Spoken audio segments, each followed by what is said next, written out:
Ole, ole, ole, ole. NBA Cup, NBA Cup. You get the gist, Hit Nation, folks, Folkettes, and everything in between and beyond. My name is Roy, the host of Mahapneys, and the host of what is going to be a special edition of the Panic Pickies, because we're going to talk about something that is obscure and sinister and kind of a taboo to even talk about, which is the in-season tournament, the NBA Cup. What are your thoughts on it? Do you think that it should be something that we have in the NBA? Does it add anything to the excitement of the competition? Does it add nothing to the excitement of the competition? Is this a title that is even worth pursuing at all?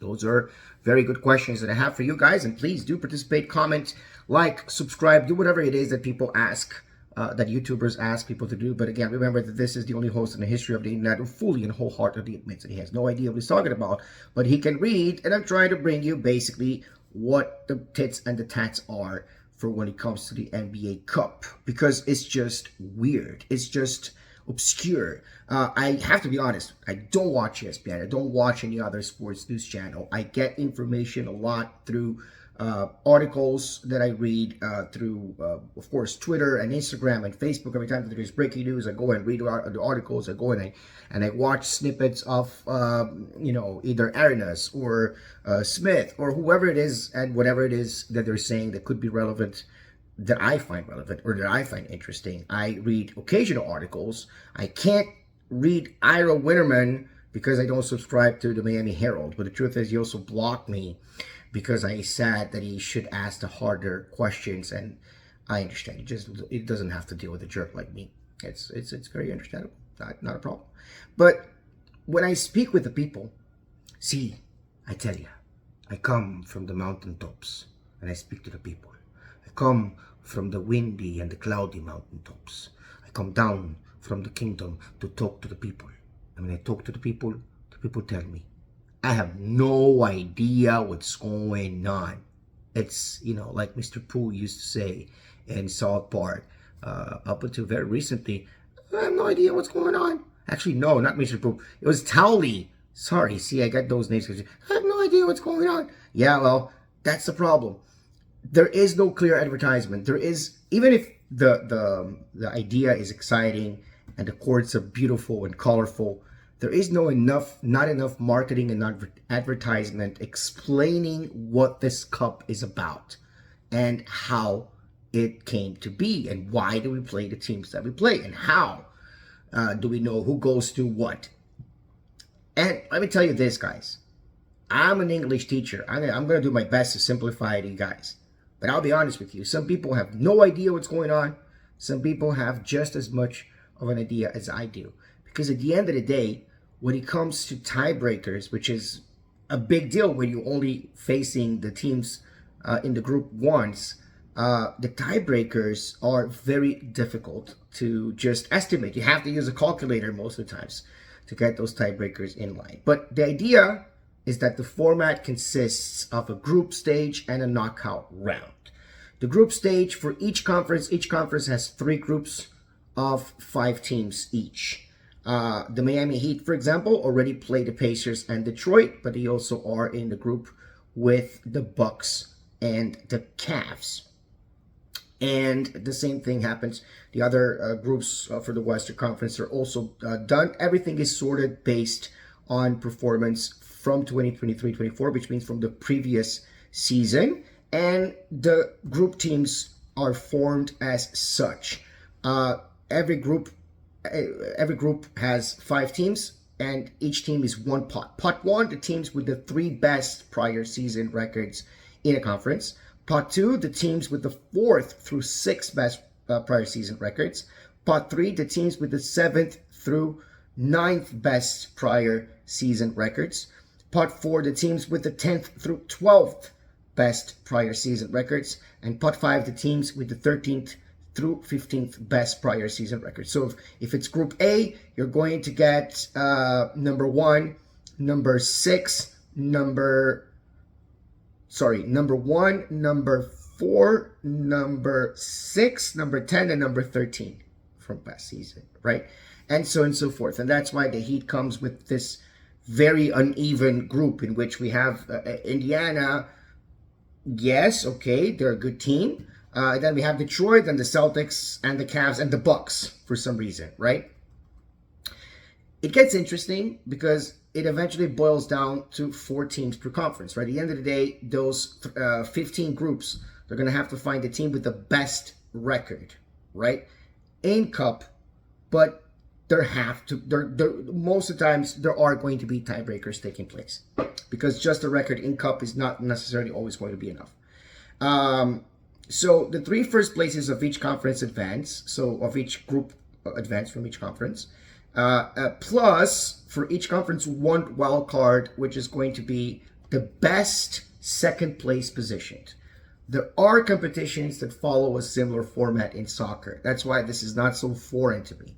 I can understand that it's the top 3 plus the top second place among all of those 3 groups. So that's number 1. That already becomes complicated because the way that the tiebreakers work is very interesting, and sometimes you could, as simple as it is, it's not simple at all. So the first thing is obviously head-to-head. That's just how it happens in every competition.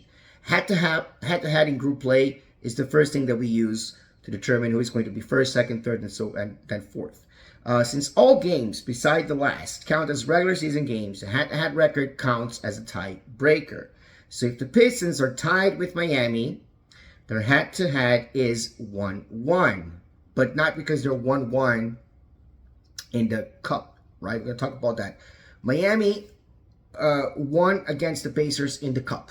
So in the Cup, we're good. That's not an issue. With the Pacers, we're good in the Cup, right? But let's say that the Pacers have a similar record in the Miami Heat. We're going to go to this 1-1, which is the regular season game against the Pacers, which is the second, which is not even the second tiebreaker.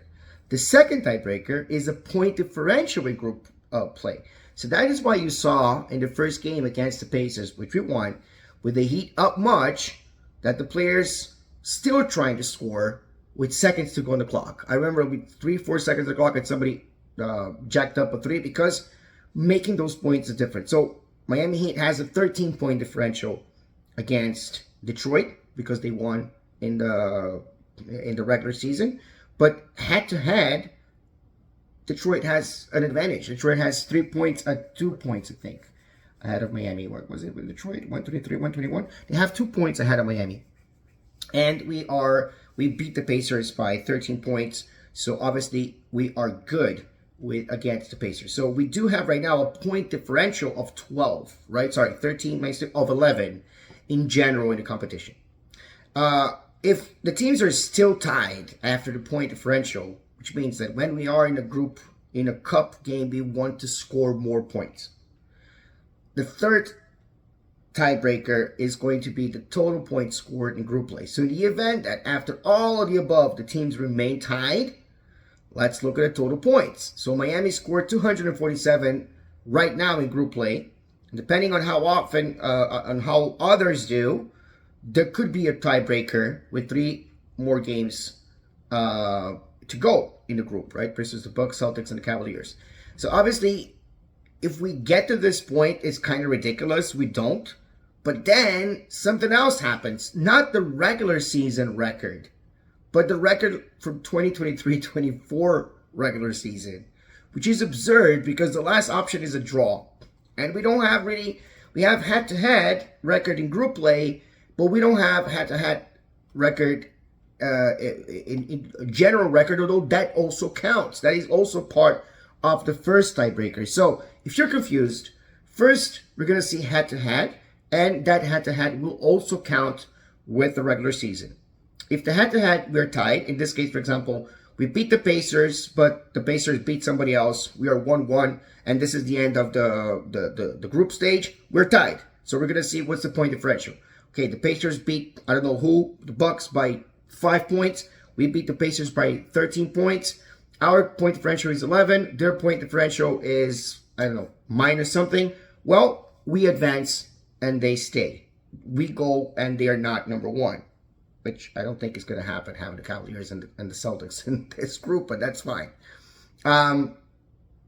Otherwise, then we go to the, if the point differential is the same, like both of them are plus 11 in point differential. Then we're going to take a look at basically the total points scored. So it's not just about the difference in points, but the total points scored. If we're still tied by that point, that's when we're going to take a look at the past season's record, which to me makes no sense. In the knockout round, the team with the best record, and again, the best, see what all the tiebreakers are, right? Head to head, point differential, total points scored, previous season, and then a draw. Is going to play against the wild card, which is also determined in case of a tie as below. And other than that, there are also plenty of things happening at the same time, because you still have you have to have one regular season game at least against your conference team. And because in the end things are uneven, there is, as the NBA website says, a formulaic approach to see how many games those teams are going to play, and there's going to be, there could be a maximum of one interconference games as well that would count for the record. It's insane. It really is insane. It's an insane format. It's not simple at all. It's not cutthroat. It's very interesting to me because you don't allow ties in the NBA, right? It would be interesting if they allowed a tie when it came to the cup, but then it would not count as a regular season game. The fact that it counts as a regular season game, but that you will see people trying to score points late in the game, is also very interesting. And some people, including I think Raf and Ford, both of them said that it made games like Miami and Detroit more exciting, as if Miami needs more excitement this season. But let's say Boston and Detroit, right? Who's going to want to watch Boston and Detroit, you ask? Well, people that are interested in seeing those shining courts and seeing maybe, Boston doesn't want to go to the final of the NBA Cup. I bet they don't, because that's the extra game. All the other games, as you probably know, are a part of the regular season. The extra game is if you make your way out of the conference finals. So the number 1 team plays the wild card, number 2 plays number 3. And then, obviously, then they go to the conference finals. Once they get to the conference finals, I think that the most serious teams that, unless they're very confident in their health, they're going to self-sabotage. You're not going to want to, they're going to take that, okay, that's a scheduled loss, that's fine. Because I don't want to play the conference finals. Because this trophy that LeBron James and the Lakers got last season has, to me, no consequence at all. I don't find that it's more exciting or less exciting. It's just an insane tournament with rules that are insane. First of placement, second of tiebreakers, third of how many regular season games need to be played for there to be a numerical record that makes sense to tie break. So I don't like it. I'm not for it, right? At the same time, I understand those who are, and because there are people who are interested in it, I wish that it takes place forever, so that you who likes it can always watch it. Because this is for me. Just because I don't like something, it doesn't mean that I don't want it to exist. It just means that I don't find it fascinating. But what about you? Do you find it fascinating? Do you find it interesting? Because if you do, I'm all for what you find it, but I want to hear your opinion about that. Not much going on, right? We had a Shakira show that was canceled. I heard it in 5 Reasons Sports, just same as most people did. I didn't look at the venue and saw that there was a Shakira concert that, first of all, was scheduled and then canceled because she needed a bigger venue. And that's why we have those 5 days. I saw people referring to another break in the future that's 11 days. I think maybe that's the All-Star break. I haven't seen the entire schedule, so I don't know. But if we have another 11-day pause, that's also insane. But I don't know. There's got to be a reason for that, right? Some way, somehow. Because we have like 3 or 4 back-to-backs before this 11-day pause. So I guess this 11-day pause takes place in December. Jerry, so it cannot be the All-Star break. That's insane. I don't know what that is. Yeah, anyway. What do you think about the NBA Cup at the in-season tournament? What do you think about these explanations? Did it help at all? Let's go Heat. If I die young, bury me in satin, lay me down on a bed of roses, sink me in the river.